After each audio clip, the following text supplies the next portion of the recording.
Right as I'm going live, you want my attention? Right as I'm going live, Babe wants my attention. Meow.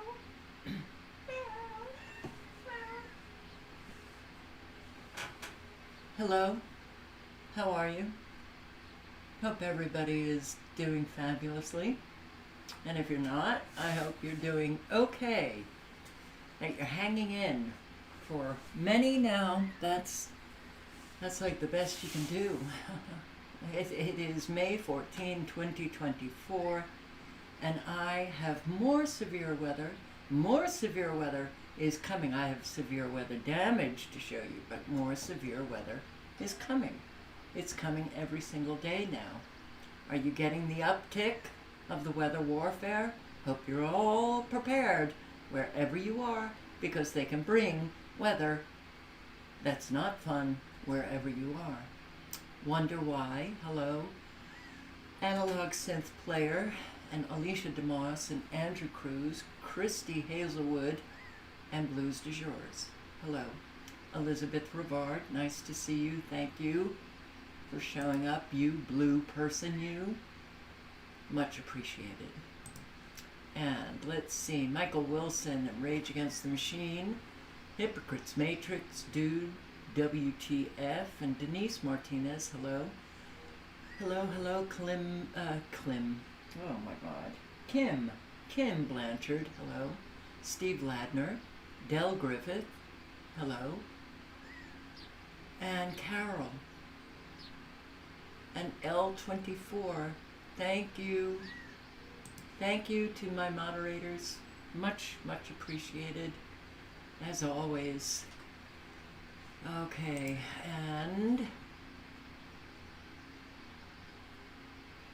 yeah, thank you, Christy. Thank you for your support. Agnes, Anthony Van Zant, Arkle 11, Mike Luft, Louisiana Skywatch, very nice to see you. Shauna Howard, hi guys.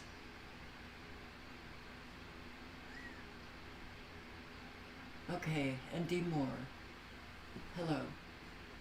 And maybe some more came in. Barb in Ohio, hello. Maria Orsic, hello. Super Dave 44.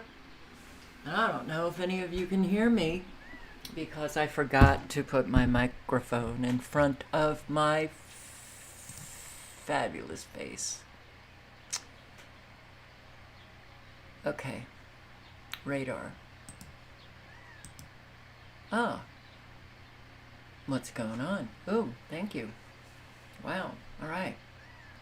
Okay, so all of those severe storms have moved out of the way. We do have supercell action up here in North Alabama and Tennessee into southern Kentucky area, and yeah, it's just twirling about. You know how those weather fronts decades ago just twirled about? No, they didn't, but now they can for sure. And all of what I absolutely do believe are nanobots in the four corner states. That is Utah, Colorado, Arizona, and New Mexico. And as well up here in Montana, Wyoming, and South Dakota, you got some supercell action. Hopefully they're just regular thunderstorms, but do we have regular thunderstorms anymore? Got quite a bit of rain in Virginia and North Carolina. Yeah. Okay. So, we are going to Louisiana to start with our severe weather damage.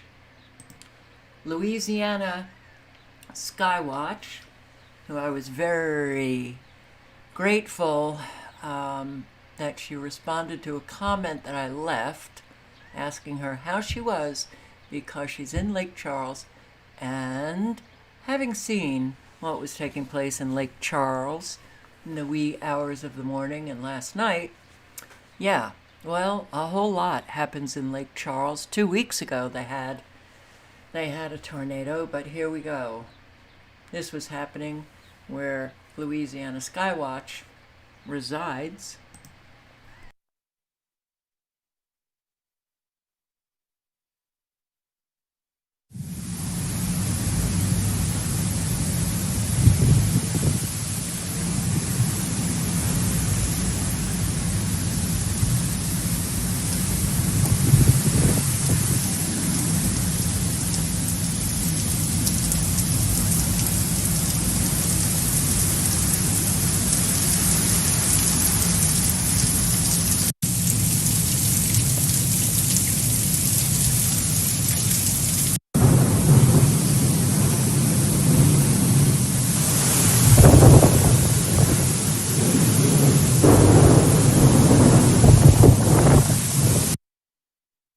Was the start of it. This was the start of it.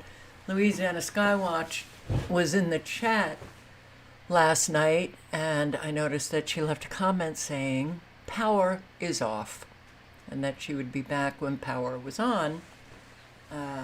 So she lost power, and apparently there are still people without power.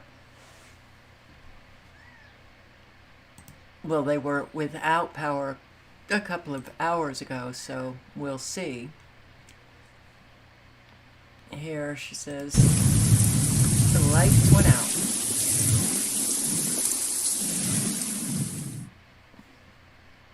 After the storm, power restored at 4 a.m. All right, well, why was I concerned for Louisiana Skywatch? All right, Lake Charles, Louisiana. The I-10 bridge closed, damage from blown over semi in the storm. This is live Storms Media. I will put the link in the chat. I can't play it, but I'll just scroll through and show some images. Lovely sky, isn't it? Lovely. How much barium and lithium and aluminum and black carbon dust has been dumped in this sky? A whole lot.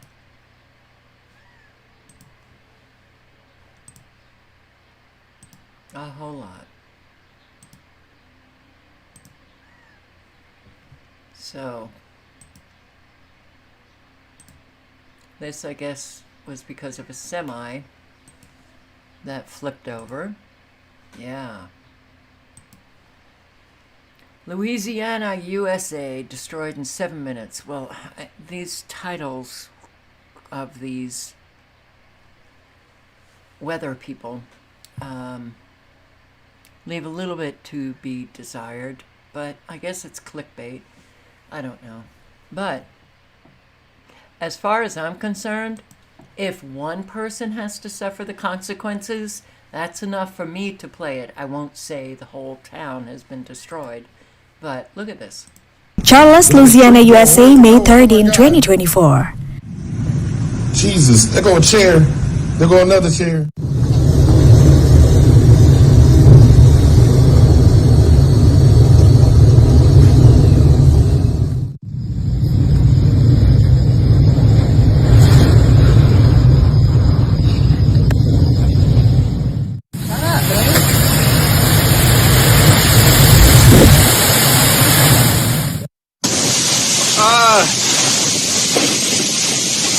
That ain't good.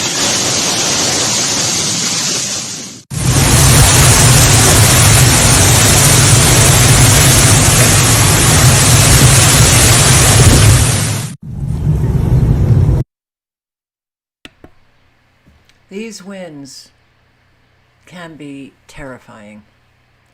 And no, in fact, Louisiana Skywatch said that this was no ordinary thunderstorm. I don't think we have ordinary thunderstorms anymore. She also writes here, some schools are still closed tomorrow. And along with all of the methods in which they can create what you're looking at, I do believe that they are using scalar weaponry, which is, the terrifying technology that they have, that they can create what you're looking at right here. Flipped over cars, Walmart.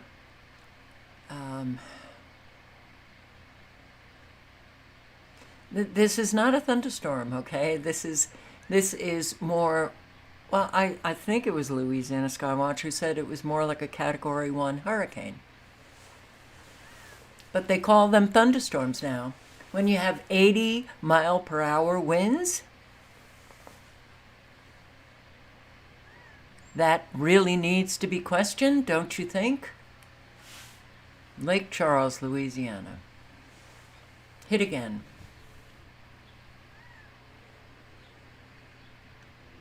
It's just very sad that we can't even get people to have a conversation about it.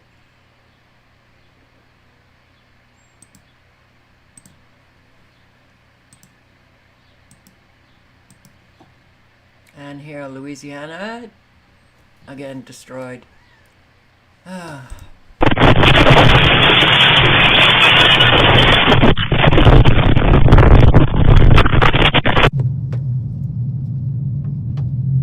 Man, bro. Well, this is the semi-truck on I-10 bridge. Man, is he good? On May 13th, 2024, a severe storm system swept through Louisiana.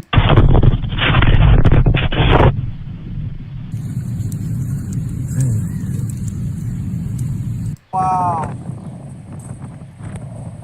Oh, we need to go. Stand right for it. Oh my goodness gracious. Look at this tree going. Where is it going? Oh my God.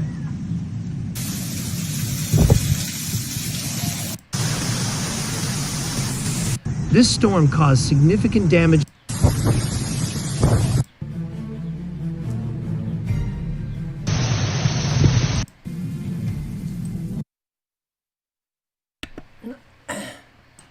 Not good. Henderson, Louisiana. An EF2 tornado.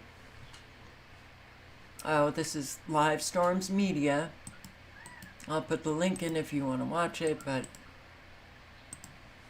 hey, Mama Rages, thank you. L24, Mama Rages, Elizabeth Rivard. I much appreciate you guys, as I much appreciate all of you. So don't think that that's not happening. It is. But look at this. I mean, Jesus. So, mainstream media very often will focus on the area that has been really hit hard, but the outlying areas are also hit.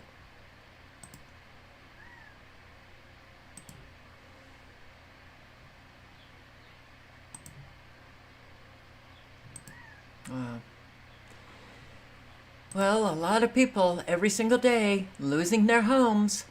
This is not good. It's not good. Right? No, it's not good. Storm leaves destructive path across Lafayette Parish. And a parish is like a county, but in Louisiana they call them parishes. I'm Angie Toussaint, your North Lafayette Parish reporter, here at the home of a Lafayette couple that had a tree fall on their home. Take a look at the damage right behind me. The tree crushing in part of their roof, the debris falling into their bathroom. This morning, the couple, like so many others, cleaning up from the deadly storm. I heard a loud bang. And I said, we had lightning that came through here, that new shed that's out there that was struck by lightning at one time.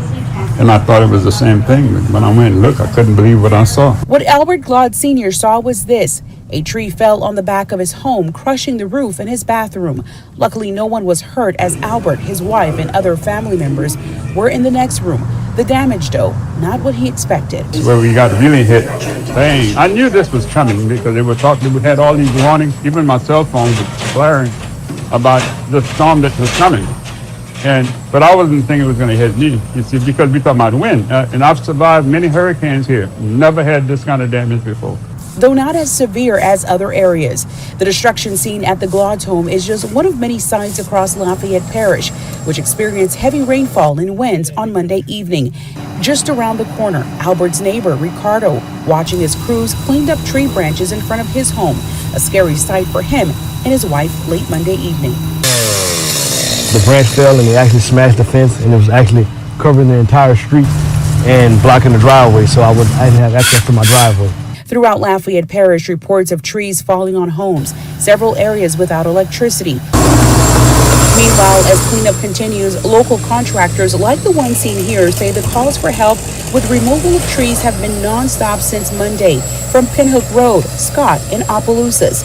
As for Albert Glaud, he and his family cleaning up the remnants of Monday's destructive storm. His son seen here on the roof, sweeping that debris. It's difficult. But there's only so much you can do, and you have to wait on the adjuster. But at the same time, I got to make sure their well-being comes first. So you heard that man say that I've survived hurricanes, but a thunderstorm he doesn't? Oh, he himself survived. I'm talking about his house. So yeah, Sulphur, Louisiana, tornado damage. I'll put the link in Live Storms Media, just show you some images. And the destruction is intense. What we are seeing is absolutely 100% uptick in weather warfare. This is going on every flippin' day. Look at the sky. All right, and people aren't questioning this. Okay, and this is a gas station. Well, it was a gas station.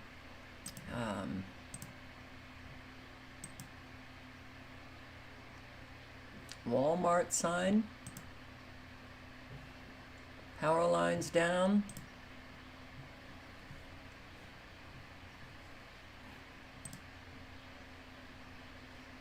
Strip mall hit. There's a lot of people suffering these consequences. A lot of people need help. A lot of people need help.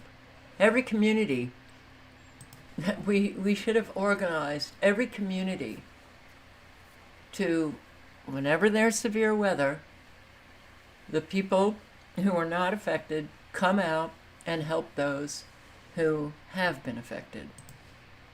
Like an army of helpers. Sulphur, Louisiana.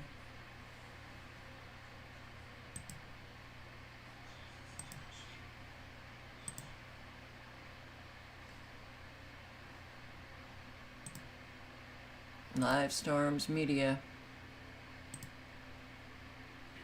Gas station. Tornadoes take out power and water in Louisiana.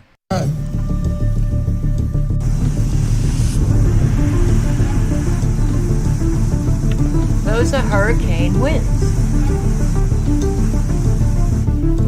We're Jesus, there go a chair. There go another chair. people. Jesus. It's like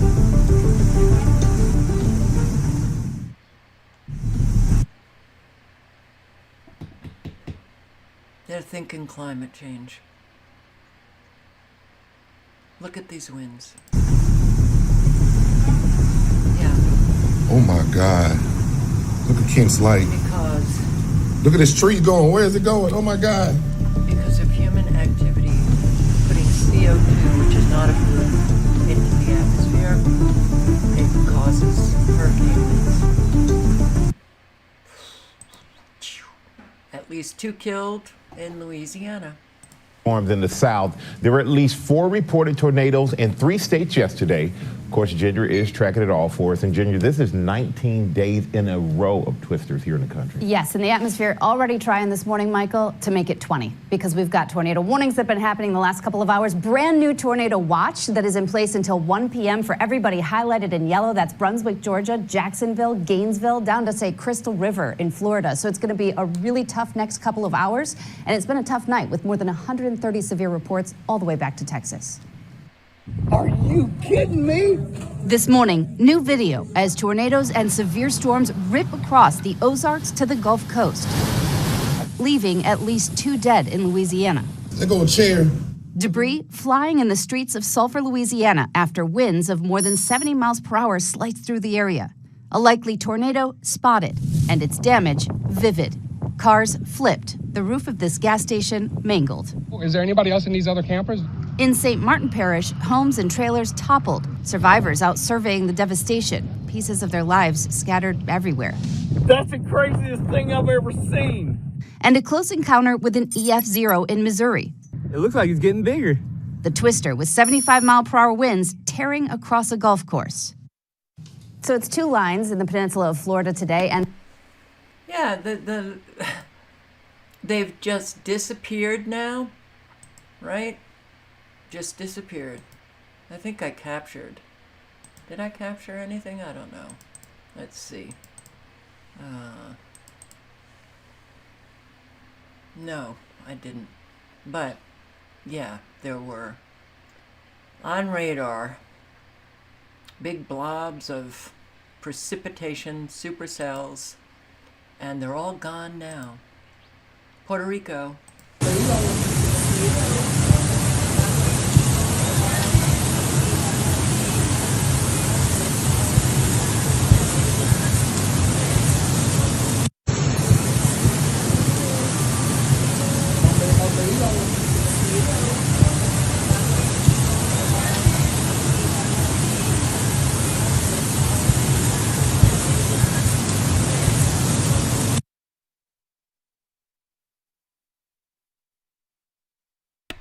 Oh, sorry, that was Puerto Rico. This is Hawaii. 13, 2024.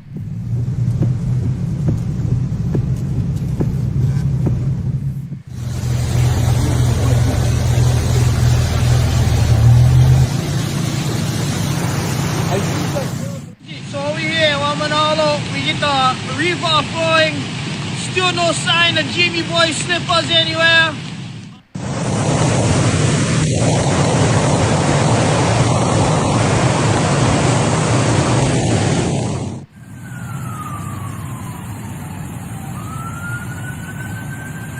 Monday after a wet weekend in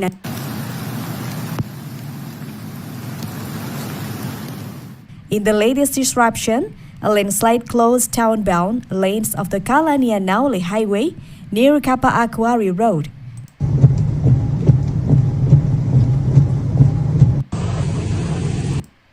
Additional flooding impacts are expected. As of 4:18 p.m. Monday, loop. And it's interesting to watch these YouTube meteorologists who they come out and put out one video, and then hours later they're changing their forecast because forecasts just change. We can't get any stable forecast anymore. Listen to him. The weather is about to change a lot over the next few days, as there is going to be some more severe weather for parts of the country, while other parts of the country are going to deal with much warmer temperatures than usual. Now, there will likely be a couple more big severe weather events before May is over. So in today's forecast, we're going to break down exactly what you can expect for severe weather over the next few days, and then break down when those next big storms could be in the forecast here in the United States. We are going to go day by day, beginning with today's severe weather threat. And right now, this is the infrared imagery from earlier this morning. Notice the large complex of showers and thunderstorms that is moving towards Florida. This is all due from an MCS that we saw last night that brought damaging winds upwards of 80 miles per hour to parts. But they never talk about how man can manipulate weather, modify weather, intensify these storms. Never do they mention that.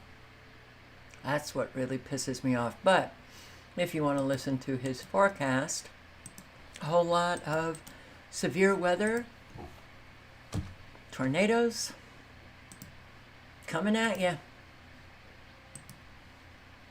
Major weather event, Texas and Louisiana prediction. So this is into thin air, and I've recommended checking out his channel. I'll put the link to this video in the chat.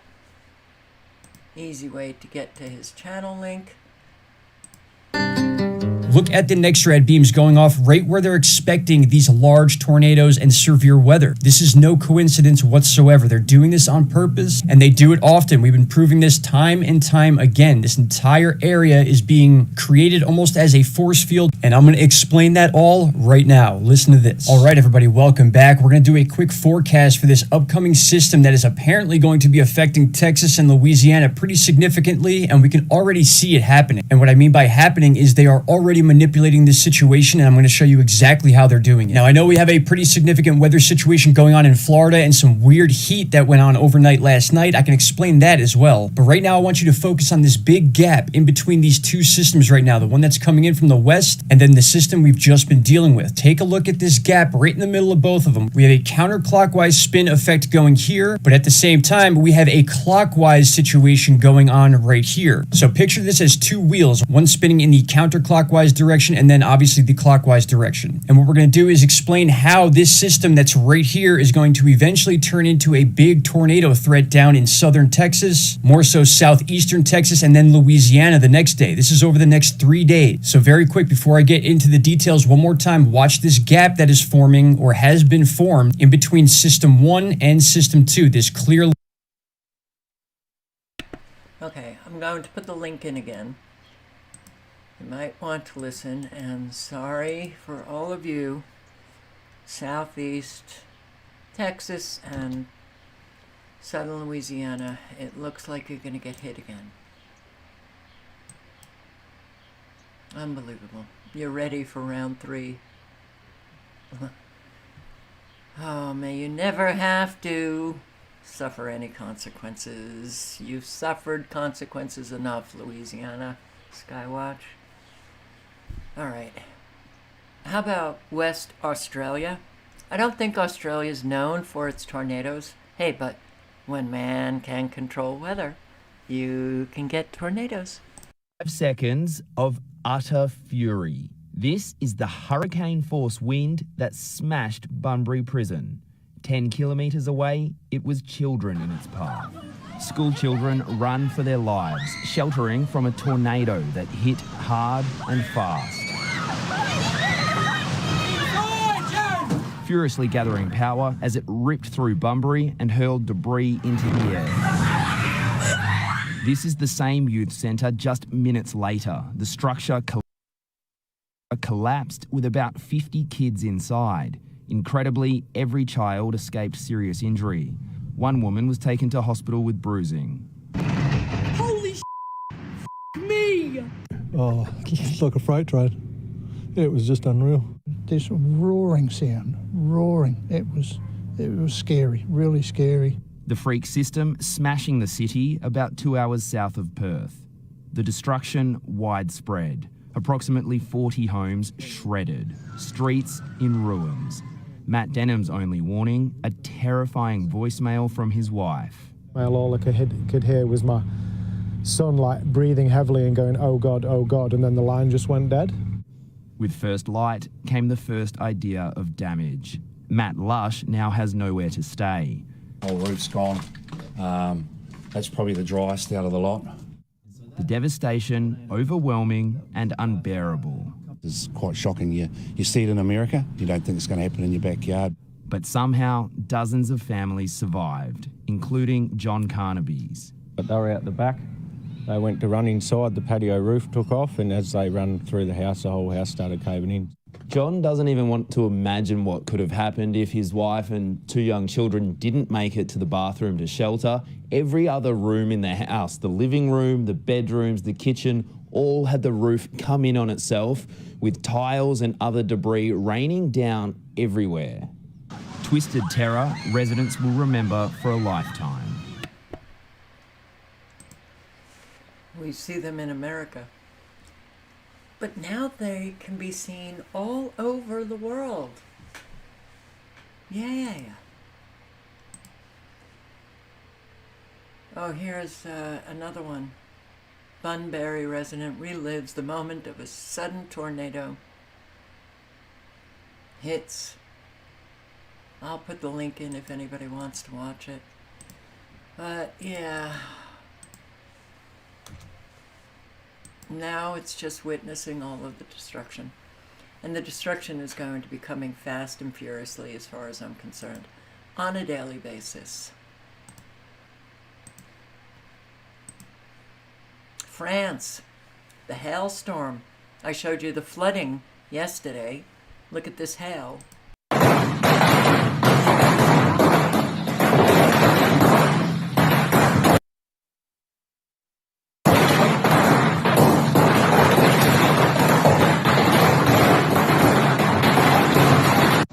Et ce grêlon, il fait entre 9 et 10 cm.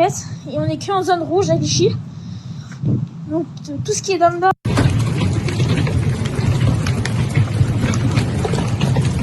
The French sky was covered by a storm of giant falling rocks, as reported by Meteo France. Dark skies Sunday afternoon for wind and storms.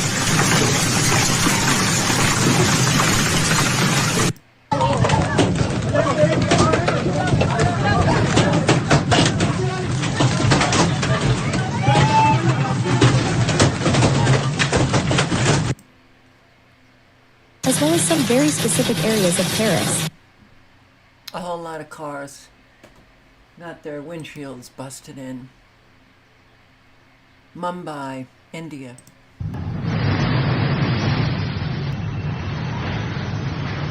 A terrible storm has hit Mumbai, India. A giant billboard in Mumbai fell and disaster response teams rescued 4 people from the scene.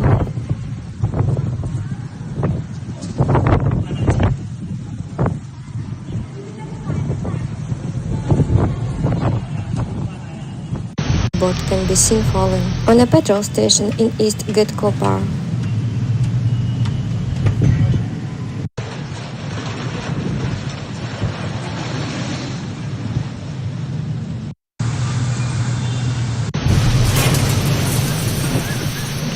Oh man.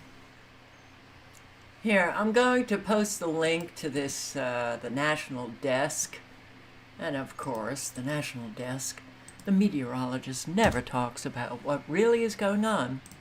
But it does a good job in kind of doing a summary of all of the weather that is taking place. I'll just play a few minutes. Good morning and welcome to the National Weather Desk.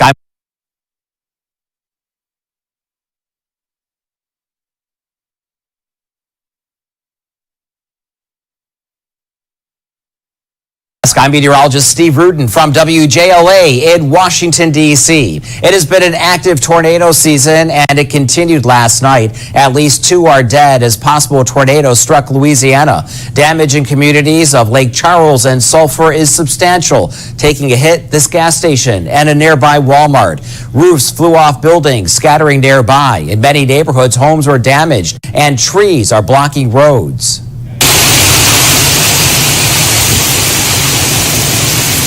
And this is what the storm looked and sounded like as it passed through the region. Sheets of pounding rain reduced visibility to nearly zero. Strong winds toppled many trees. Teams from the National Weather Service will survey the area later today to confirm if damage was from a tornado or straight-line winds. Storms hit the San Antonio area early Monday morning south of the city in Poteet. Strong winds left homes and businesses with significant damage. This business owner said she started getting calls that something had happened to the roof of her business. Getting phone calls, just lots of phone calls, and people telling me and texting me that, hey, you know what, the roof flew off, and the trees, and I was like, okay, I'm thinking it's just probably like a part of a shingle or something. But if you go to the back, the whole roof in one piece. Oh, wow. In one. Flew off in one. Many buildings sustained damage from that storm, including a tire shop that collapsed. And take a look at this video Monday at a golf course. At a golf course. Wow. Strange wreckage discovered on Farmer's Field in Saskatchewan, Canada. April 28th was just another day at work on this grain farm near Ituna until Barry and Cody Sawchuk came across this. For a far distance, we thought it was garbage, and then after that, we got closer, and we don't know what it is. Barry and his 3 sons work these 10,000 acres in East Saskatchewan. Their family has been on this land for 5 generations. They're used to finding debris, but this is different. They truck the 100-pound object back home to start the search for answers. It could be part of a satellite or something. It looks like it's part of the satellite, but things are just falling from the sky. Isn't that amazing? Woman killed by runaway steel drum from Pittsburgh construction site. Be ready for anything, anytime. Right now, an investigation is underway into a tragic construction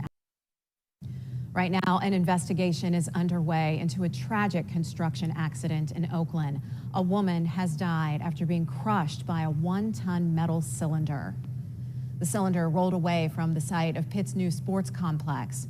We thank you for being with us at 6. I'm Kim Gable. I'm Ken Rice. Mamie.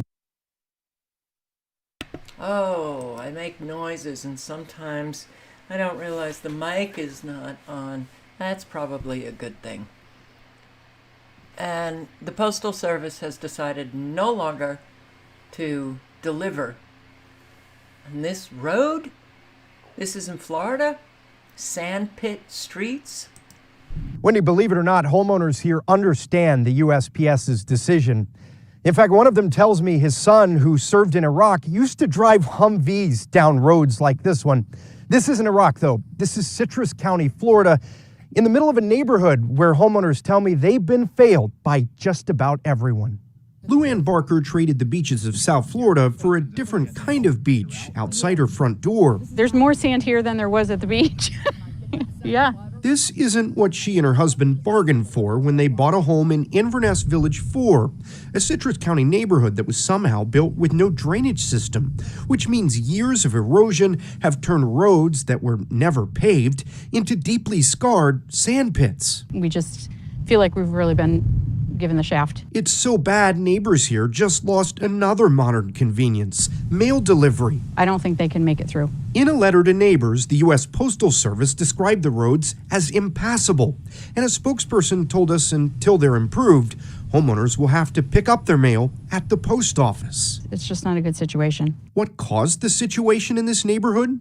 Right now, there's a relentless blame game between Citrus County government, a home builder, and the person who sold many of the lots here. Every 2 weeks, there's a county meeting, and every 2 weeks, it's the same questions and no answers. Barker hopes the mail setback will help spur a solution, but she's not sticking around to find out if It's really unbelievable. her home sells. I just don't like. And I doubt her home will sell. Not with the roads like that. But everybody is pointing the fingers and the blame game goes on. And how about just resolving the, as long as those people who may very well be accountable, they may be responsible. If they don't live there, they don't give a shit. There was a bad accident, a very bad accident. 8 dead, 38 injured. At least 8 people are dead and dozens are hurt after a bus crash in Marion County. Good afternoon. I'm Kirsten Delgado. This afternoon, we have live team coverage for you with everything you need to know about what happened and who was involved. Channel 9 Sabrina Majore is live for us at the hospital where some of the victims who were treated here are being taken care of right now. Sabrina? Well, Kirsten, we know 53 farm workers were potentially injured in this crash. We know from that horrible crash scene. FHP investigators do say that some were transported in serious. It was a truck that hit head-on this bus that apparently was filled with farm workers. Florida. Oh man, oh man, oh man, oh man, oh man, oh man, oh man, oh man. All right, so let's go through this quickly. Zelensky thanks Americans for billions in aid, but pleads for more Patriot systems. Don't thank me, you little puny little shithead evil sucker. Don't thank this American, because she didn't want any aid going to you to launder so that you could become incredibly rich, along with a lot of others in the Ukrainian government. Don't thank me. Putin plotting physical attacks on West. UK intelligence warns amid spate of mystery arsons. You can believe UK intelligence just like you can believe US intelligence. But Europe and Britain getting ready for World War III. Interactive graphic reveals how West will stop Putin unleashing Armageddon with nukes at Russia's doorstep, mass conscription at 18, and arms factories firing up. Yay! Don't we love war? Don't we love it? Russia's invasion of Ukraine in February 2022 saw the horrors of a large-scale war darken Europe's doorstep for the first time since the end of World War II. For a short while, hope endured that a swift resolution to the conflict would materialize, but before long, the prospect of a speedy diplomatic solution lay in tatters as Moscow's drones and missiles continued to batter Ukraine's cities. And who is at fault? Is it Russia? No, it's the United States. Russia did want a diplomatic solution. Russia did try to have talks to stop the war. We don't do that. We Americans, USA, USA, USA. We go all out with our wars. To hell with any diplomacy. So yeah, in light of the downward spiral of East-West relations, not to mention the alarming escalation of tensions further afield in the Middle East and Indo-Pacific, the UK and its European partners could soon be forced to contend with any number of major military threats. As a result, many countries are reversing decades of peacetime policy to reignite their war engines. Whole lot of spending will go to war when you need it to go to a whole lot in these countries that are really hurting. But let's just forget about them, put the money towards the migrants illegally coming across the border, and war. Oh, do we all need to rise up? Yeah. Will we? No. There's little doubt that all Europe is now scrambling to prepare in anticipation of what may lie on the horizon. And of course, the Daily Mail, all of the lies, blaming everything on Russia, and Russia is nuke crazy, and Russia's going to do this and Russia's going to do that, and that means that we have to prepare for everything. Defense spending, in the words of Britain's Defense Secretary Grant Shapps, the peace dividend is over. NATO expects 2/3 of its members to commit 2% of their GDP to defense spending by the end of this year. Sunak, the Prime Minister of England, UK, declared last month the government would raise defense spending to 2.5% of GDP by the end of the decade, part of Britain's transition to a war economy. Norway, a member of NATO but not part of the EU, is leading the charge in the Nordics, commits a whopping 1.6 trillion, which is 118 billion euros, to revitalize the nation's armed forces, with a particular focus placed on upgrading naval capabilities in view of its proximity to Russia's nuclear submarine fleet.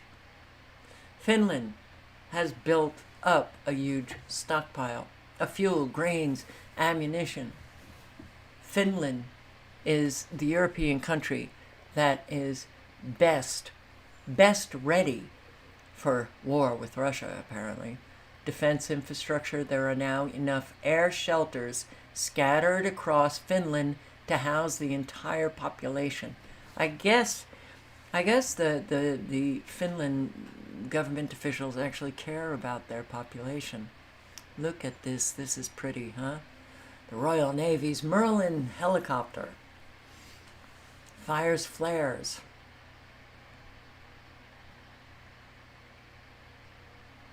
This is so, it's 2024 and we're still doing the boy crap. Yeah, let's bomb. Let's test out these toys. Let's use these toys. Why can't the people, especially in Western nations, like US and the UK, particularly, and Israel. I have something burning in my eye and I don't quite know what it is. The people demand no more war. Soldiers, you lay down your instruments of death. And the leaders duke it out. How about that? Put them in a ring and let them duke it out. No, more like anything goes fight. I don't know what they're called. Yeah, and whoever dies loses. Simple. I fucking hate this. I really hate this. Conscription. Germany is considering a reintroduction of mandatory national service. That, according to leaked documents, Berlin, all men and women would be subject to conscription once they turn 18, provided a constitutional amendment is passed, which would include women. Stupid. Bloody stupid. Violent, psychopathic, just nut jobs that we have allowed to rule the day.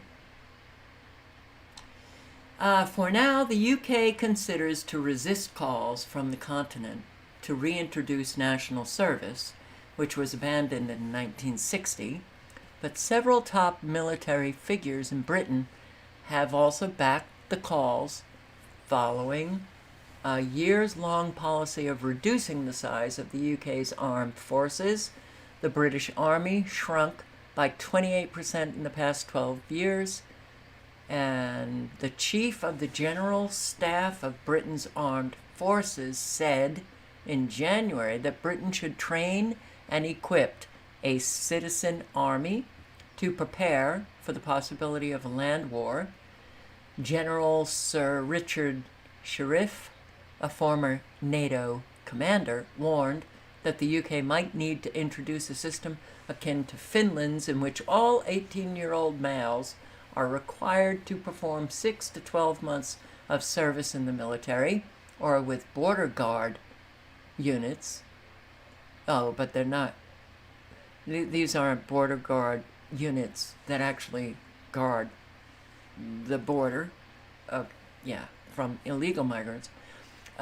They subsequently enter the reservist program until age 60. So from 18 to 60, you always have to be wondering, when am I going to be called up for service? Sir Richard, the Deputy Supreme Allied Commander Europe from 2011 to 2014, earlier this year said, "I think now is the time to start thinking the unthinkable and really have to think quite carefully about conscription if we are to deliver the numbers needed."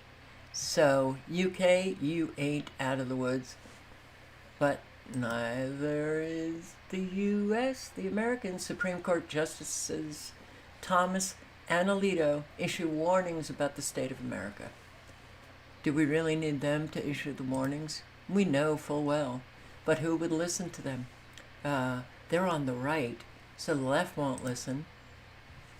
Here, Paris, apparently. Parts of Paris will be off limits without a QR code this summer.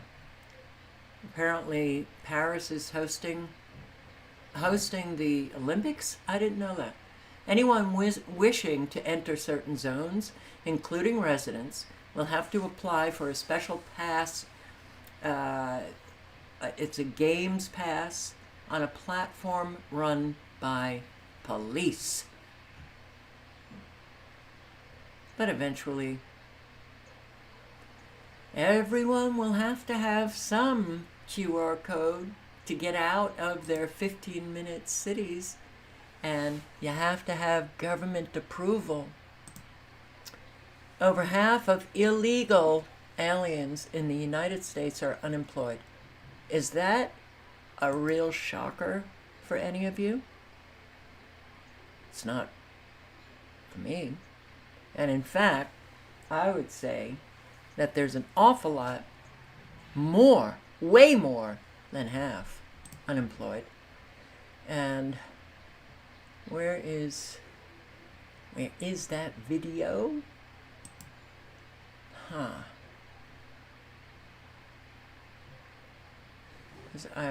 right, I'm going to play it later. Majority of voters say Biden's economy crippled their finances. Wisconsin family lost $21,981 because of the increased cost of living under Biden. Don't we know it? But Bidenomics. Yeah, the economy is doing beautifully. And your psyche just hasn't caught up because, mainstream media, they post really negative stuff. So you're just negative, okay? Once you catch up, your psyche catches up to how well the economy is doing, you'll be happier. That was one of the things that Biden had said. Red Lobster closing at least 99 locations as it's due to a coolant leak. He later discovered that his vehicle, 119,990, his Cyber Beast, was not covered under a coolant leak warranty. The other thing that really frustrates me, he posted this on X, Twitter. The other thing that really frustrates me is when I picked it up, the truck was very dirty outside and had issues inside. The charge was only 47%. I've never picked up a new car without a full tank of gas. What the F, Tesla? While supercharging, coolant started pouring out of the rear truck. Hey, but you're really cool. You're really cool for buying it. Wow. Copper scrappers target Tesla superchargers as metal prices soar. So even if your Cybertruck works, you might pull it into a place and thieves have stolen the wires for the charging stations, for the gold mine of copper that can be easily scrapped. Cut all the Tesla charging cables. You would think that it's a protest or some symbol of activism, but it's not. It's the Bay Area. These things have a load of copper in them, so you gotta recycle them and cash them in. Everyone. They're useless because they stole. Oh, God. Okay, what is this? Historic German church hosts worship service featuring Taylor Swift music.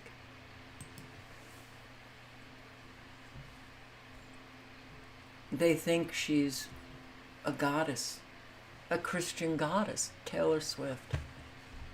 I have no more to say on that. No more. All right, so, you know,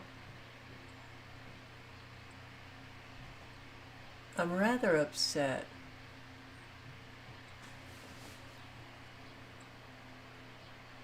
Oh, here it is. All right, so let me, here. This was sent to me by a subscriber whom I'd like to thank. UN troops being brought in as migrant refugees. Well, this shouldn't surprise anybody. The southern border of the United States is wide open, and the federal government has been conducting a wide-scale criminal operation of flooding the country with unvetted foreigners, distributing them across the United States, and providing them with homes and financial support. The GOP's talking point has been that this is all about election fraud, but this has been happening all across the Western world for over a decade. This is something far more sinister than election fraud. The Population Division of the United Nations concerns themselves with international migration. In the year 2000, they published Replacement Migration, a solution put forth to deal with declining and aging populations. For years, we were told that this was a conspiracy theory, but now that we are seeing tens of millions murdered by the experimental shots, it is becoming more clear what the objective is. We are told that these are poor families fleeing tyranny, but there are massive amounts of healthy young men without any families. And time again, we have seen them act violently against the native population with very little repercussions from the law. As we are expecting the announcement of Disease X and another lockdown, a recent report from UK's Jim Ferguson provides a plausible explanation of what we are seeing. This isn't normal. There's something not right. This isn't just refugees coming in. These aren't people fleeing from some kind of war zone. These are predominantly men aged between 25 and 35, young fighting age men, as my old boss Nigel Farage once referred to them, and I think he's right. John, what do you think's going on here, mate? So I can tell you these are UN soldiers, and they will be deployed by the WHO when they announce the next pandemic lockdown. That's what's going to happen. They've been trained by British soldiers. They've been trained by the Black Watch Regiment. They were training them in Antalya in Turkey and in the east of Ukraine. They're predominantly down to sergeant ranks. They're then shipped to France. They all sign the Official Secrets Act. Then they're ferried over. If you were fleeing war and tyranny, I don't know about you, but I would certainly take my wife and children with me. They're most precious. They're my prized asset. You know, they're everything to me. If you're going to war, you go to war with the lads. They're going to be deployed. They will be deployed. John, I mean, you say you've spoken to people in the Black Watch. I mean, the Black Watch, a very famous, regiment. Yes. Are they actually going along with this? They've got no choice. Well, I kind of said, why are you doing it? And he said, soldiers follow orders. What you're going to see is the following. We'll have a minister somewhere in cabinets suddenly come up with a great idea on how we're going to get these guys to contribute to help us. and they're going to put them in uniforms. So a couple of people have told me these uniforms are burgundy. Others have told me they're UN blue. I really don't know. I guess we'll see when they deploy them. They are going to be deployed, because otherwise, if they announced another lockdown, what would everyone say? They'd say bollocks, and they'd go about their business, wouldn't they? They're going to need armed young men in uniform to try and enforce it. Why do they import young men from the East? Because traditionally, if you want to kill and tyrannize white people, you put black soldiers in, because there's a cultural disassociation, and that's their method. That's the way these globalists are going to do it. You know, in America, when it was a colony of the United Kingdom of Britain, there was a revolution against British colonial rule. That's right. You know, a lot of people didn't realize, but it was only 3% of those people in America that overthrew the British forces and basically got rid of them. 3% of the population, Joe. I look forward to it. I'm ready. I can't wait, because I know it's going to be the beginning of the end for them. I do foresee victory. I see that at very great cost. But we will see it. And people, I think the world will become closer than ever when we do see victory. It's going to come on the back of a load of bloodshed, and unfortunately it has to. Once people of all colours come together and recognise their common enemy, we'll walk over these people in 10 minutes. Reporting for InfoWars,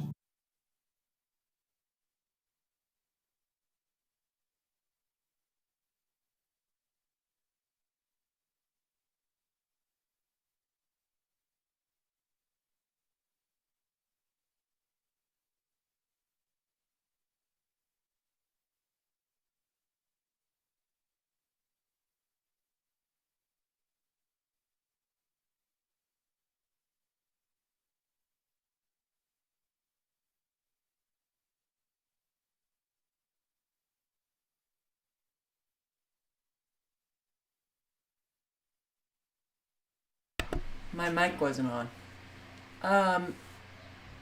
All I was saying was victory in 10 minutes. We have more than 3% in the awake crowd around the world. No one's doing anything. It's a very different time with a whole lot of technology. Why don't people get this? I don't understand how it is that people aren't getting this. And these people think that suddenly we're going to have people just come together when they recognize their common enemy.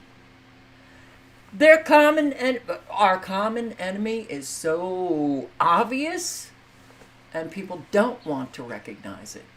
They want to just live their little bit of comfort that they have as long as they can. I don't get it.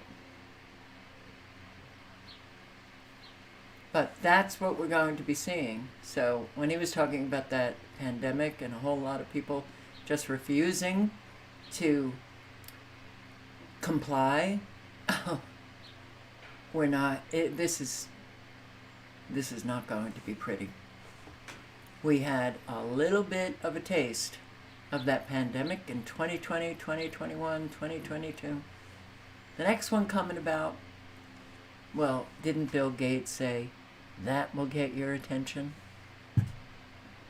And what will also get your attention are a whole lot of UN soldiers, which I see that coming as well.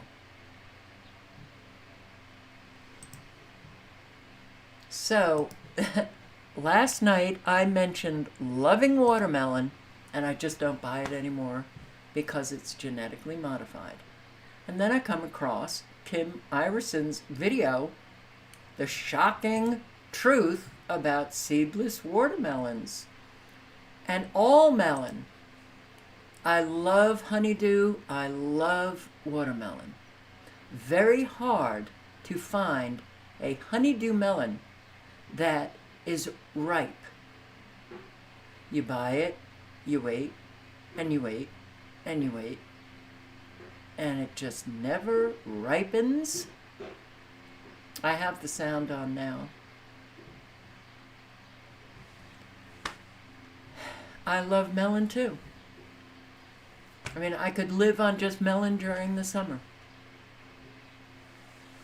and it's been taken away.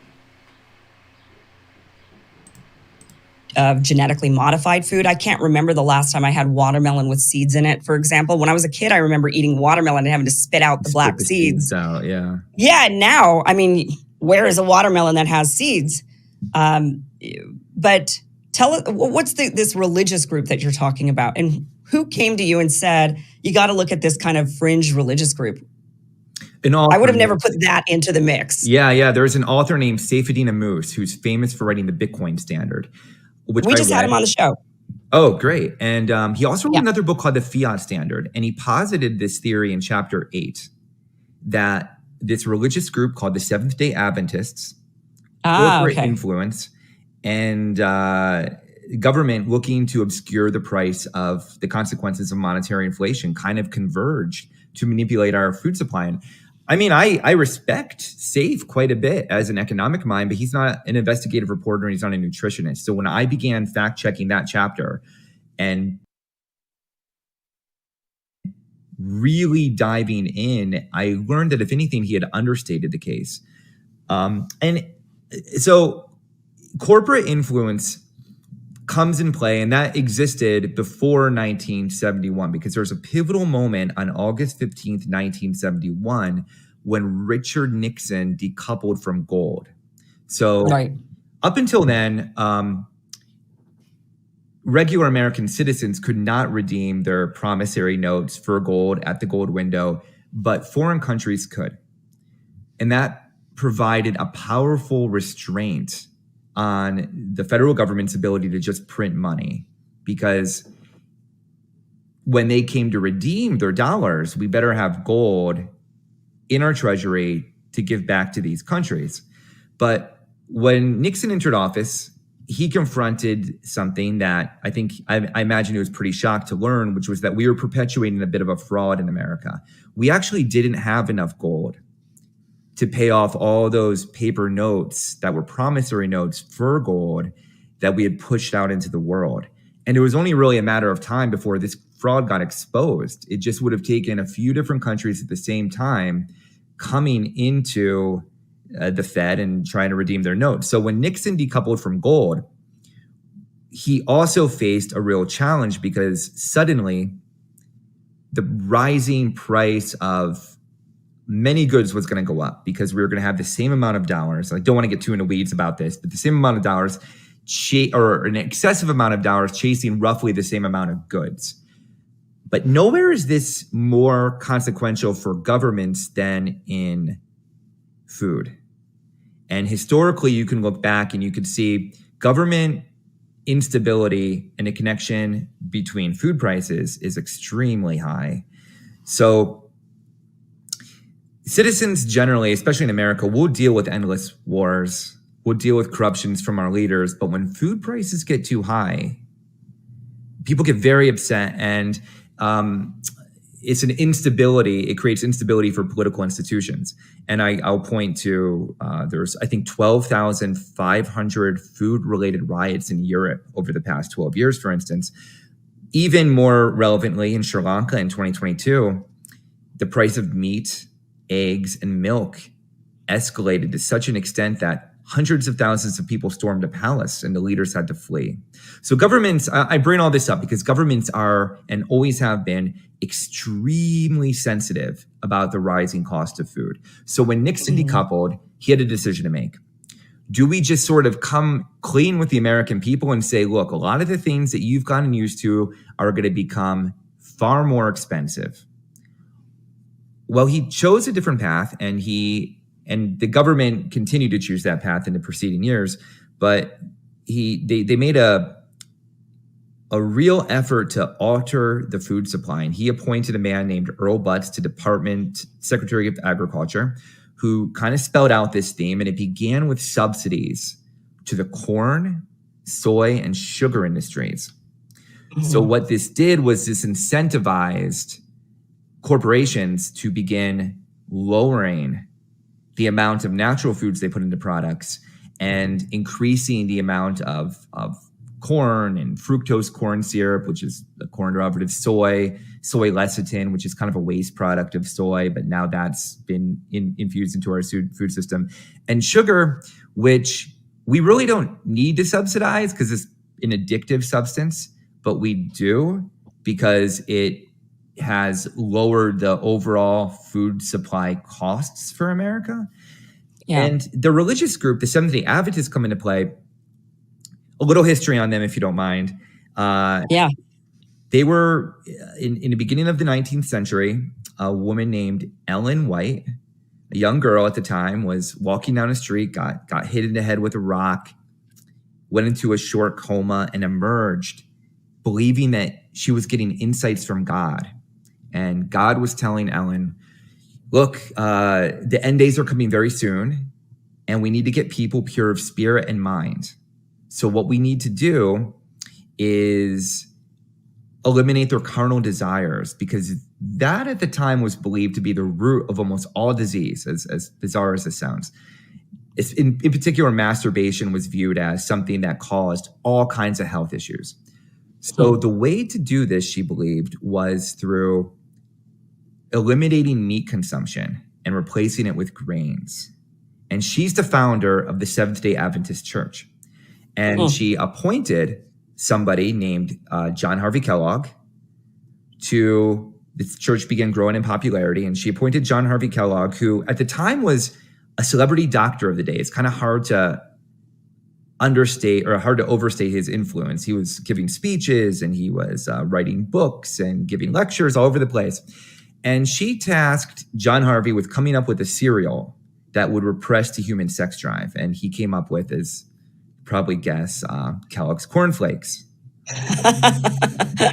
Okay. Yeah, and it was effective because at the time in the early 1900s, up until 1970, people ate meat, in particular red meat, if they could afford it, for breakfast, lunch, and dinner. And she specifically tasked John Harvey with coming up with something that people could eat that wasn't meat for breakfast. Now, what does this have to do with modern nutrition policy? Well, John Harvey Kellogg's protege, a woman named Leanna Cooper, in 1919 started the American Dietetics Association. This, over time, would become the formalized nutrition policy of the United States. And in 1970, they had become more powerful, but people still ate meat for breakfast, lunch, and dinner, and were much healthier. But what changed in 1971 when Nixon decoupled was suddenly we had all this money. And he began pushing tons, or the administrations and the administrations that followed, not just Nixon. This is a bipartisan gaslighting campaign. They began funding a university called Global University, which is run by the church. And I'm guessing, Kim, that 90% plus of all of the studies that you find today, which come out as media headlines claiming red meat causes pick the disease, were funded by the federal government through the fiat dollar printer to Global University, which is run by the Seventh-day Adventist Church.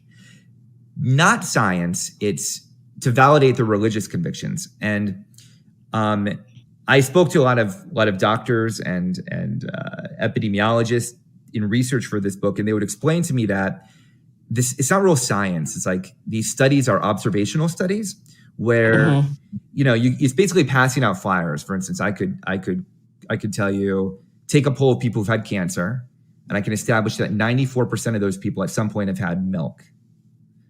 So the headline would be milk linked to cancer. The real science is done through randomized clinical controlled studies, which can actually establish causal relationships, not these observational studies, which can just establish potential associations.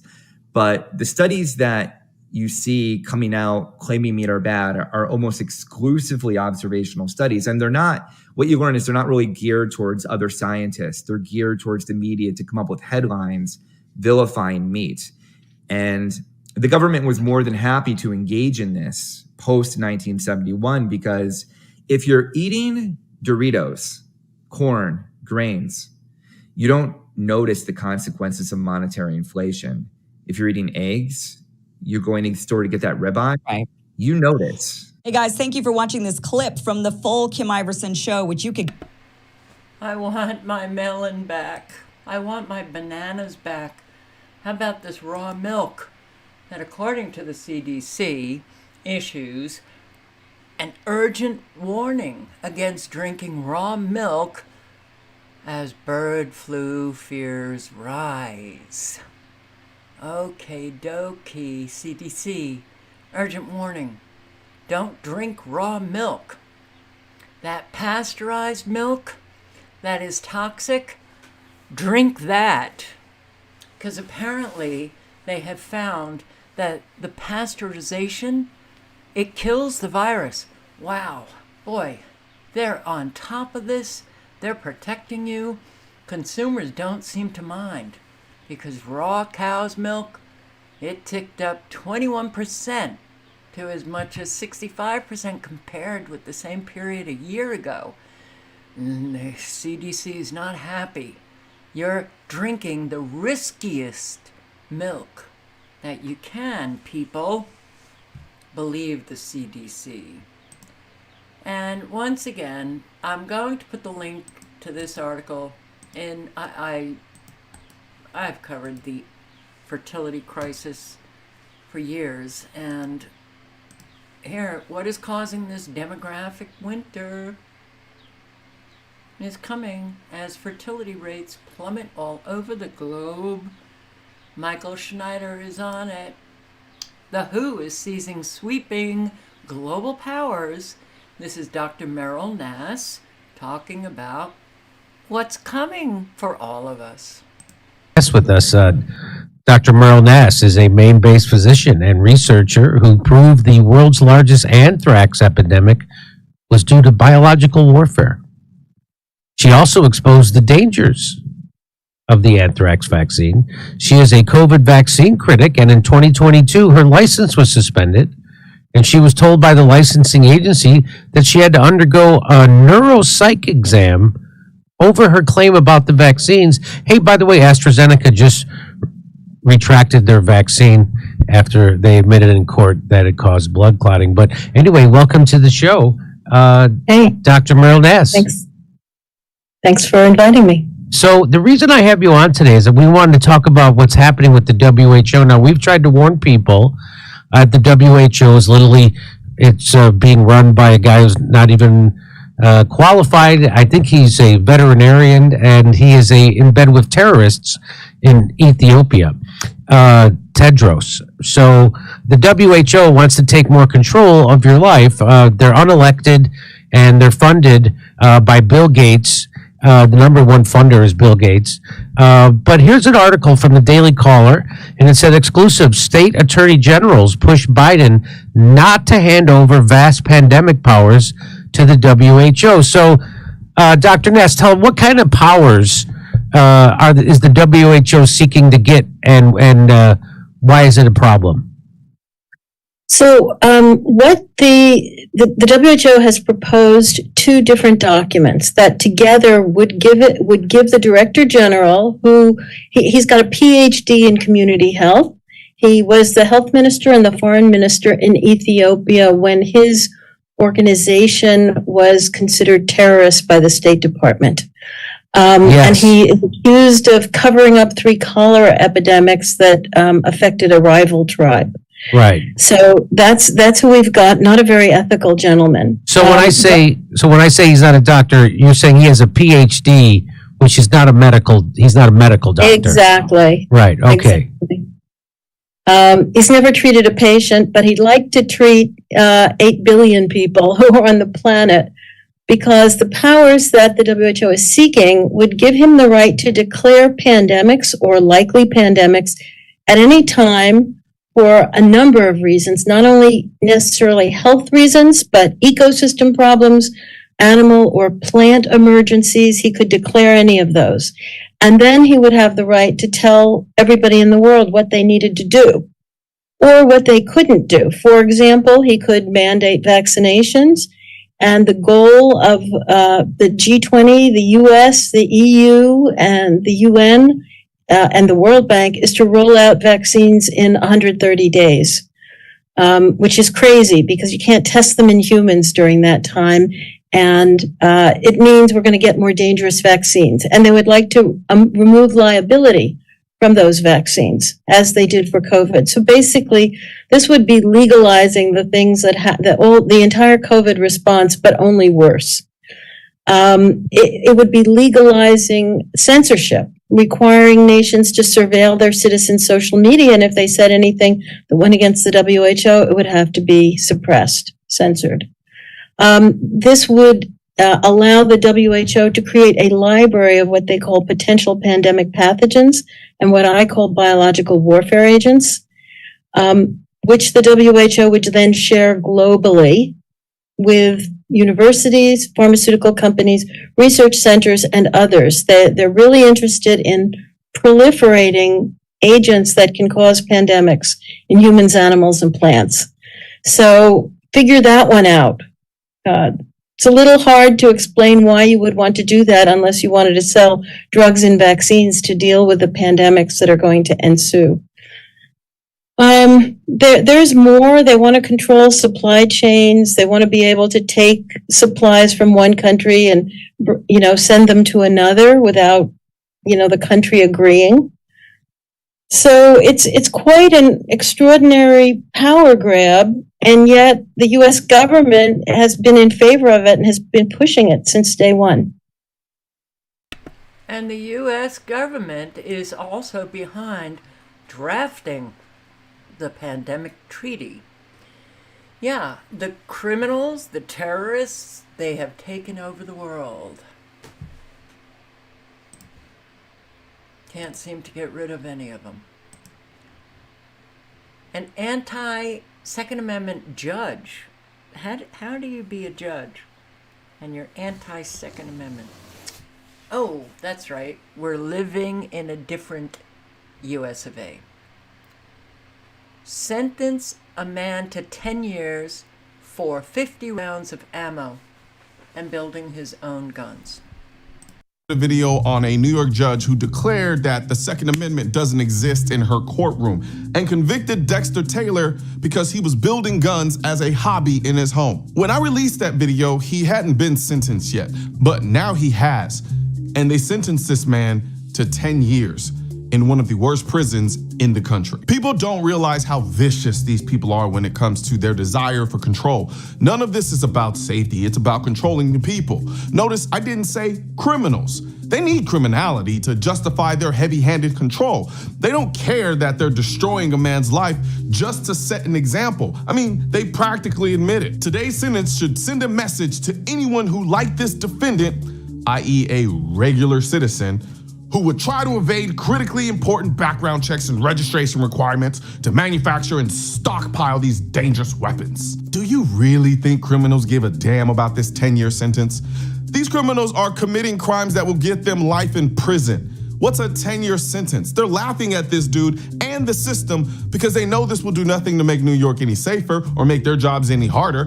It's a dog and pony show to scare the normies who obey the laws. They know this man isn't a threat to anyone. He wasn't selling these guns to criminals. They act like this man was Victor Bout smuggling weapons across the world. He had 5 handguns, 4 rifles, and 50 rounds of ammo. That's nothing. I have more guns than that on the wall behind me. This is 50 rounds right here. 50 rounds. I have more than 50 rounds of ammo floating around the inside of my truck. But because I live in a state that recognizes my constitutional right, I'm walking around free as a bird. But this man's life is being destroyed for having what I have in this room because his state wants to make an example out of him for exercising his constitutional right. Oh boy. Not good. People need to stand up. Don't you think people need to stand up? How about our fabulous vice president? Listen to her. Empowerment to young women. Vice President Kamala Harris stole the show. She even used some potty language. Listen to this. My mother would say to me, don't you ever let anybody tell you who you are. You tell them who you are. Don't ever carry as a personal burden your capacity to do whatever you dream and aspire to do based on other people's limited ability to see who can do what. We have to know that sometimes people will open the door for you and leave it open. Sometimes they won't. And then you need to kick that door down. Excuse my language. Listen, she didn't get to this position.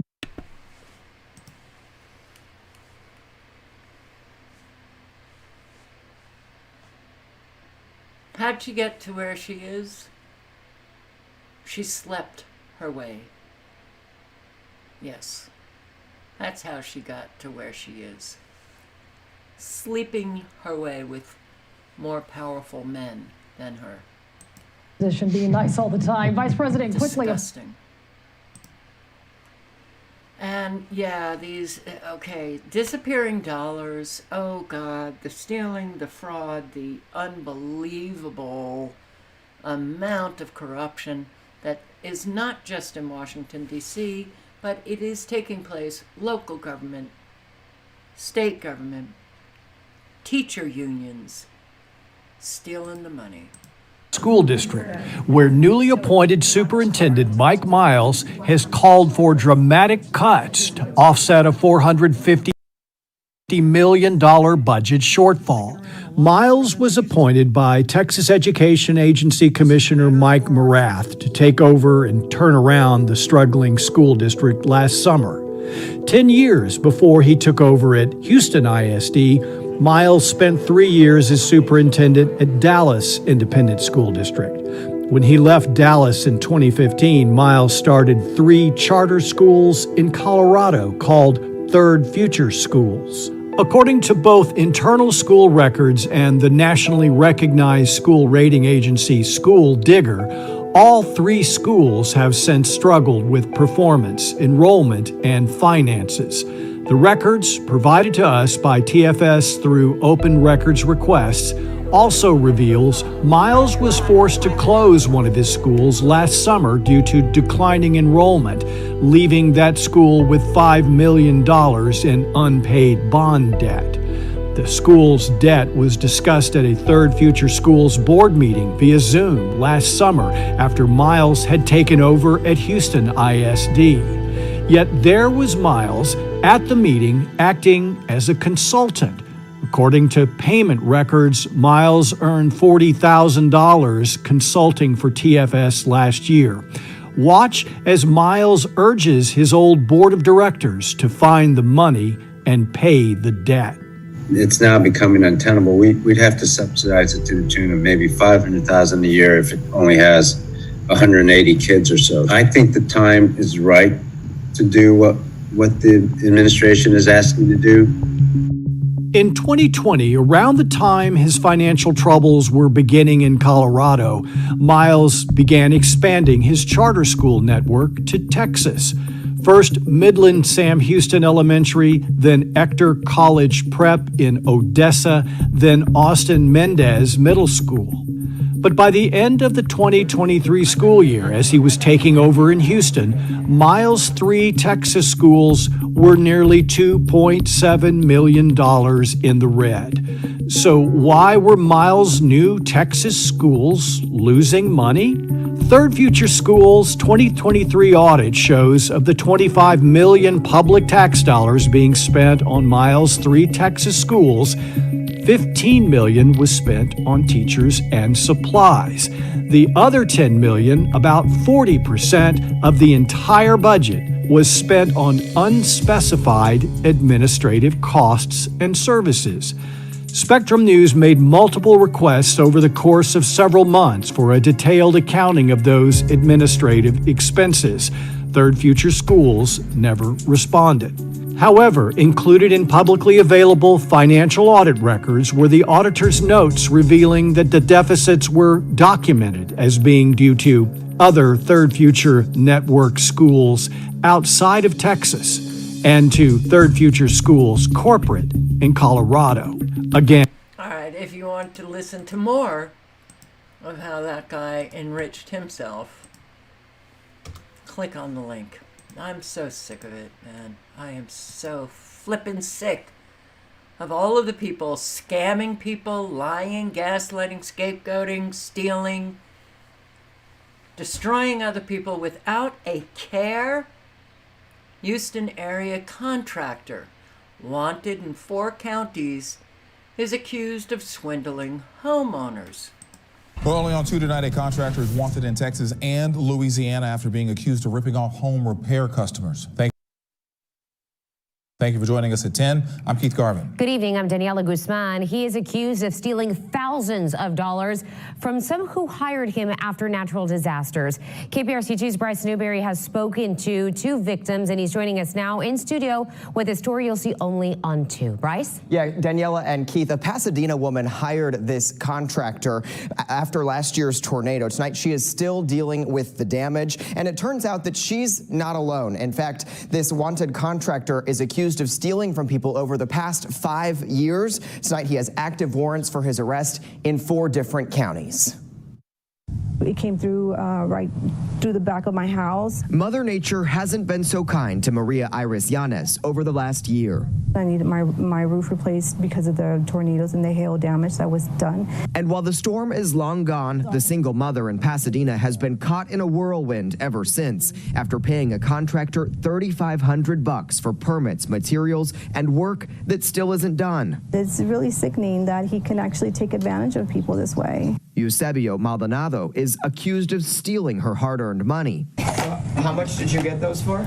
$3,000. Leaving her with just a few shingles to show for it and excuses that piled up. He kept on saying that it was raining and that he couldn't find any guys to work, and then something about someone passed away in his family. Then he said he was in Mexico. Maldonado's alleged scheme dates back years. In 2019, he's accused of stealing $5,000 from a Galveston County victim. Then a year later, targeting hurricane victims in Calcasieu Parish, Louisiana. And in Oh, God. Oh, my God. We're not a good people. There are some good people, but we've got a whole lot of people who are just not good, especially these government officials who want to control everything. San Diego tightens regulations on beach yoga. The city of San Diego is cracking down on beach yoga. A group of instructors say park rangers shut down their classes earlier this week. Thank you for joining us tonight. I'm Nia Watson. ABC 10 News reporter Spencer Shorsha explains why the city's recently updated code is getting pushback from the wellness community. It's very peaceful. They came here to unwind, do some yoga by the cliffs. It's an incredible space. I think it is one of the most unique spots in all of San Diego. Instead, just as they got to Sunset Cliffs, these yogis are rolling up their mats and heading home. We've all tried to spread the word that class has been canceled. These 4 women teach yoga at Sunset Cliffs.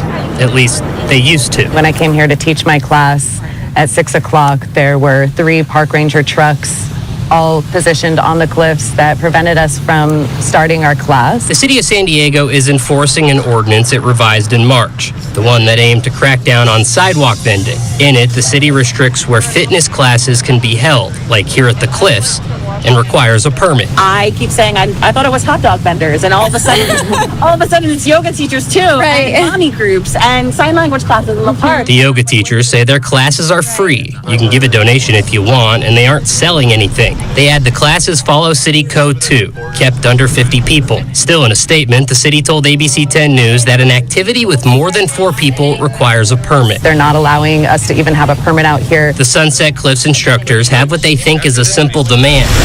They want to be able to get that here. We would love to. Yeah. Period. So their classes don't end right as they're supposed to start. It's really tragic that the city would take away the opportunity to come to a class for free, to be outside in a public park and to enjoy nature.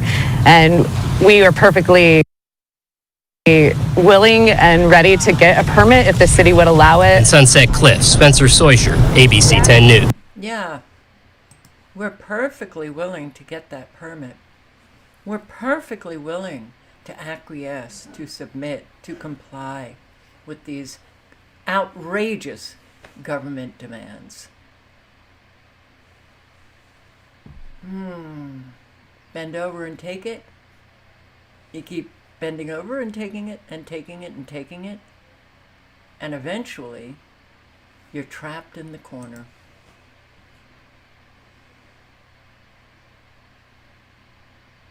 Okay. Rafah. Relentlessly bombing Rafah.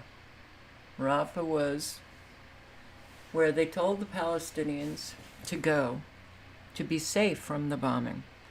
And now Israel is moving its tanks and its bulldozers in, telling them to move again. This is ethnic cleansing. This is genocide. And there's no possible argument against what is happening.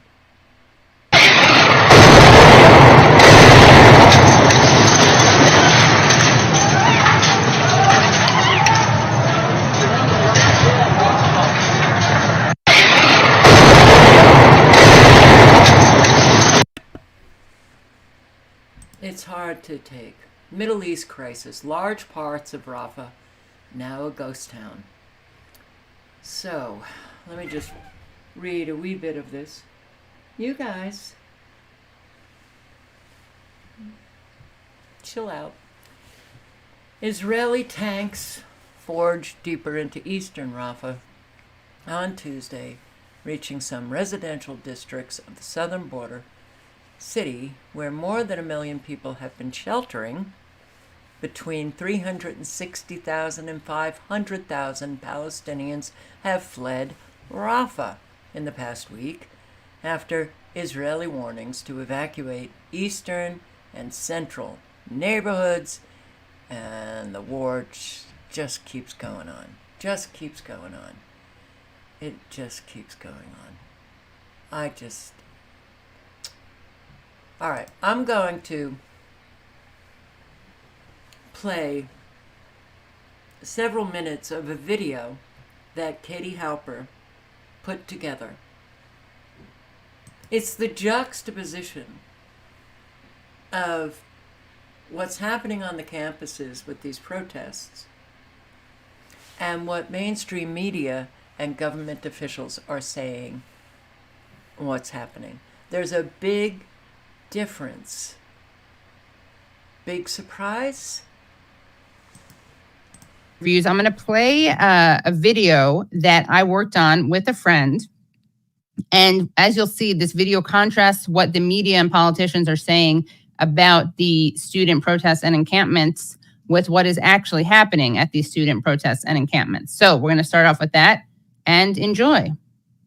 No place on any campus in America, any place in America, for anti-Semitism or hate speech or threats of violence of any kind. A research scholar at Arizona State University named Jonathan Udelman has been placed on leave after he was filmed harassing a woman in a hijab. Your fist, that's right. You're disrespecting my religion. Why are you wearing a mask? Like, literally. You happy what you're doing. What's your religion? What does this have to do with religion? You're spewing hate. What does this have to do with religion? Sense of humanity, man. I've seen some pretty ugly anti-Semitic incidents right where you are.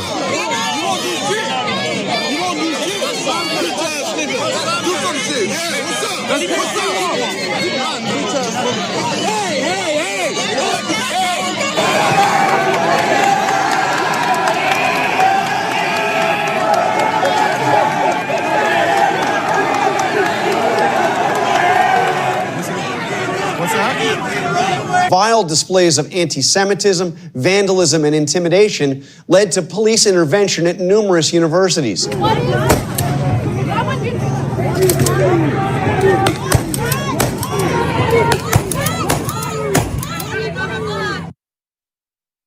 And pays those loans. Okay, so my tax dollars are supporting this Jew-hating? No, you I don't for think all so. the tents. By News 9 shows the moment Dartmouth College professor Annalise Orlek was arrested by police during last night's protest. The 65-year-old says she was among a handful of professors who showed up to support students. Orlek, who's been a professor at Dartmouth for more than 3 decades, says part of her bail condition is being banned from Dartmouth's campus. Message is stop weaponizing anti-Semitism, talk to your students, talk to your staff, Don't assault 65-year-old women in the name of keeping the campus safe. Making Jewish students feel unsafe at their own schools is unacceptable, and it is happening way too much right now. Harkening back to the 1930s in Europe, and I do not say that lightly. I was protecting the encampment from the Zionists.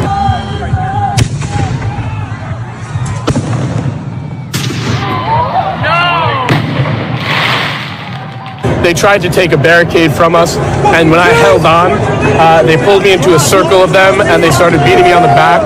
They threw a rock at my eye. They threw a hammer at my leg, and they slashed my arm, and then they pepper sprayed me in the eyes. And I'm not even close to the worst of it. I saw 19-year-old girls with their face completely bloodied and beaten. It's actually it's almost tear-jerking how violent these Zionists have been to the peaceful protesters on the Palestine encampment. They're spray painting buildings with vile anti-Semitic hate. Police are now investigating how pro-Palestinian students were sprayed with a hazardous, foul-smelling chemical at Friday's protest, including members of Students for Justice in Palestine, Jewish Voice for Peace, and Jews for Ceasefire. NBC 10 cameras captured a man spraying some sort of liquid on food and tents at the encampment. Same elite centers of learning where Jewish faculty and students were suddenly expelled, where anti-Jewish courses were introduced, and where professors performed horrific pseudoscience experiments on Jewish people brought from nearby concentration camps. We remember what happened then, and now today, we are witnessing American universities quickly becoming hostile places for Jewish students and faculty. Every Palestinian! Huh? No, this American back the fuck up. You back up. Say something. Say something. Yeah, it's right. It's America. Back the fuck up. You fucking pussy bitch. Go back to Palestine. Here in New York, a local real estate developer was arrested after driving his car into a crowd of pro-Palestinian protesters. The driver's been identified as Reuven Kahana. He's a cousin of the late extremist Jewish Rabbi Meir Kahana, who publicly advocated for ethnic cleansing of Palestinians. There's a legitimate right to free speech and protest. There's a legitimate right to do that, and they have a right to do that. There's not a legitimate right to use hate speech. There's not a legitimate right to threaten Jewish students. You should be raped and dragged through the streets in front of your kids. I think we should torture you and your family. Let's cut open your stomach, take out your fetus and throw it in an oven and then smell it while they torture you and cut off your body parts and rape you, make you naked and drag you through the streets. I just wish your kids gonna be there. Yeah, you are fucking so stupid. I wish they will rape you alive. They will film you, and if your mother will be alive, they will send the video for your mother to see how you burn.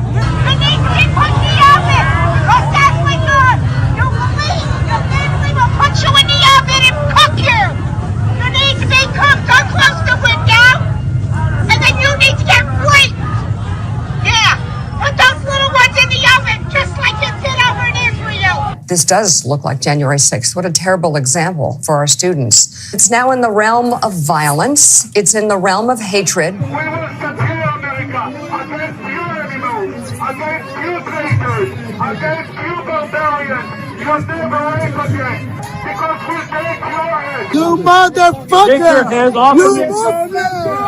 You Muslim! We take your hands off me. Bitch!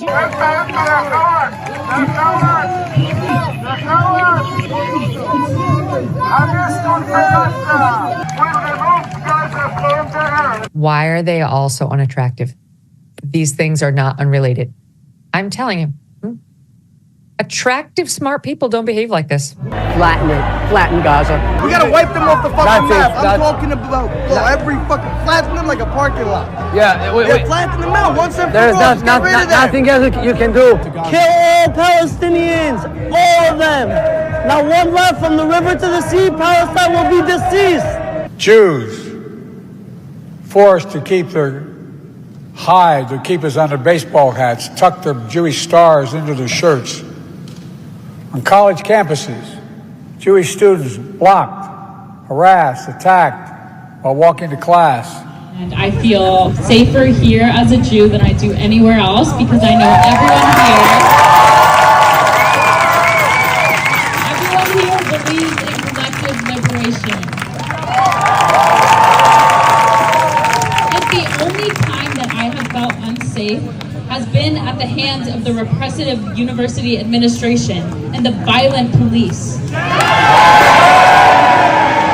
If you were to believe American politicians and American mainstream media, you would think that this campus is a really dangerous environment now, rife with anti-Semitic violence. And here we are in the heart of the Gaza Solidarity Encampment. And right behind me is a teach-in going on about anti-Semitism, about the history of anti-Semitism, the nature of anti-Semitism, how we confront it as part of protests and social justice movements. So I keep telling people, you know, as a Jewish person and as a person of conscience, I wouldn't be associating with this protest movement if I thought that anyone here harbored or espoused prejudice of any kind. We cannot celebrate liberation and freedom for Jews without working and fighting for the liberation of Palestinians.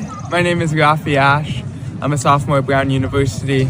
I'm a member of Brown Jews for Ceasefire Now, and I'm really proud to be here at the Brown Gaza Solidarity Encampment. And I am here because I'm Jewish, not in spite of it.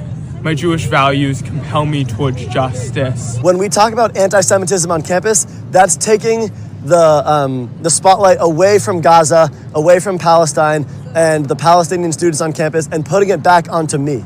I am perfectly safe here, and this has all been a distraction because they don't want us talking about the non-stop massacre of Gaza, of Palestinian civilians being taken out by the IDF. So, you know, keep marching for Hamas, kids.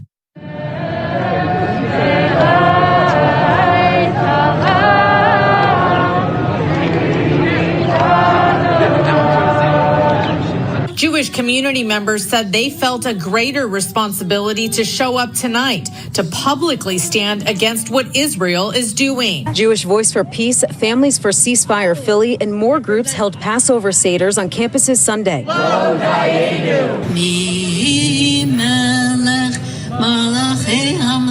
As the sun set Friday night, dozens gathered for the Shabbat blessing at UCSD, just feet away from the Gaza Solidarity Encampment.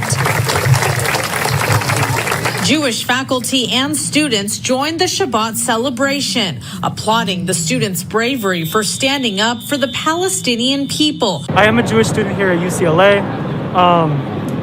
Personally, I don't find any of the rhetoric here at the UCLA Palestine Solidarity Encampment to be anti-Semitic. I joined this encampment because for me, never again is never again for anyone.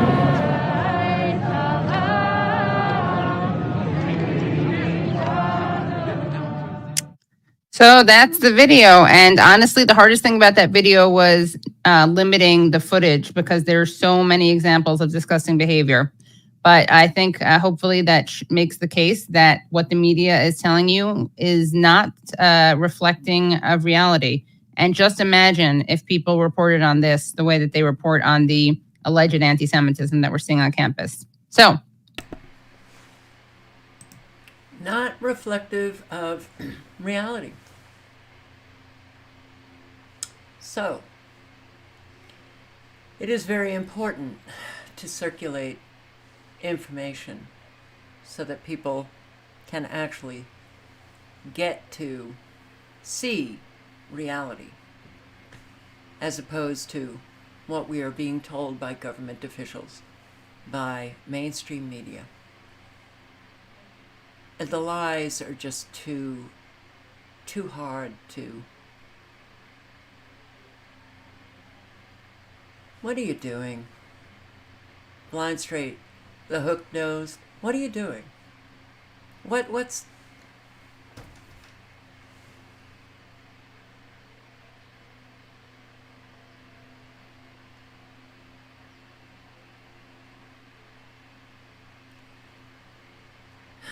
I'm so tired.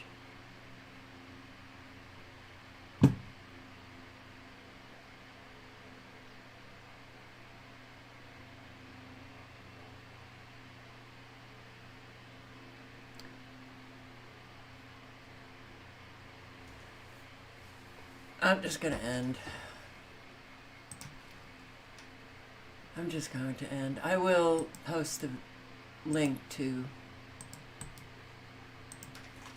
his video if anybody cares to maybe try to circulate information to try to get the lies exposed. I don't know.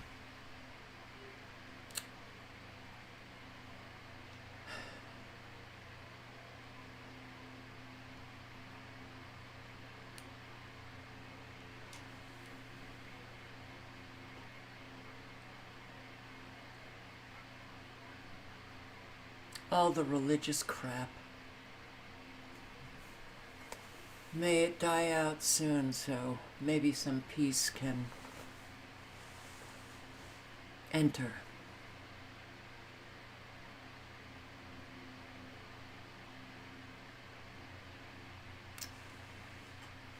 Live honestly and speak honestly.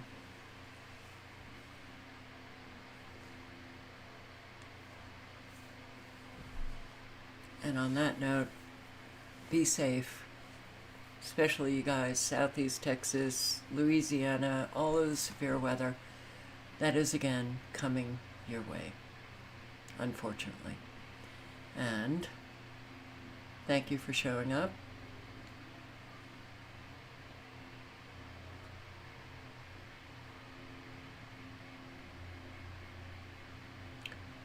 And hope to see you tomorrow night. Ciao. Ciao, everybody. Good night, good luck.